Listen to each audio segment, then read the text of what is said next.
Yeah, I have a question for you. Hi, this is Jamie from Stuffs and Things by JD, where I like to make custom, exclusive wreaths and crafts and sweet treats for you.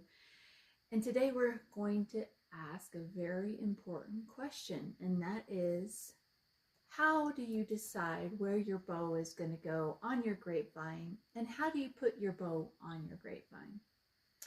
So when you are starting your project and you have your grapevine base, what do you use to put your bow on? And do you like to put your greenery and all your florals in first? For me, I like to figure out where my bow is going to go first. And then I like to put my zip tie in, right, to mark my spot. So let me show you what I'm talking about. I have this grapevine, and I have decided that on this grapevine, I really want my bow to be top and offset over here, right? I like the ribbon tails to hang down. I want all my greenery to be lush and full down here, hanging and drooping, with a little bit of greenery up at the top and this side of the grapevine showing. So what I'm going to do is I'm going to put a little zip tie in my grapevine first before I even start putting my first piece of greenery in. And I'm not going all the way around the grapevine. If you see here, I'm going down in between those twigs so that it's not showing on the back side. But I'm going to put this here as a marker, right?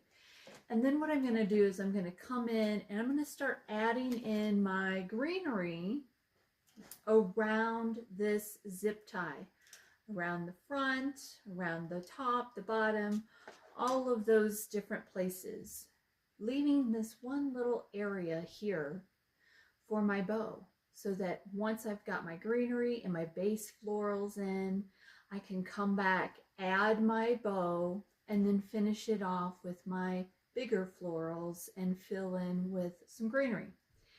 Now, why do I do this, you ask? Why not just put the bow on at the end? And I used to do that. I did. And I still do it sometimes. But I prefer this method because when I first started working with grapevines, I found that I would kind of gauge by finger size, how much room do I need for a bow, right?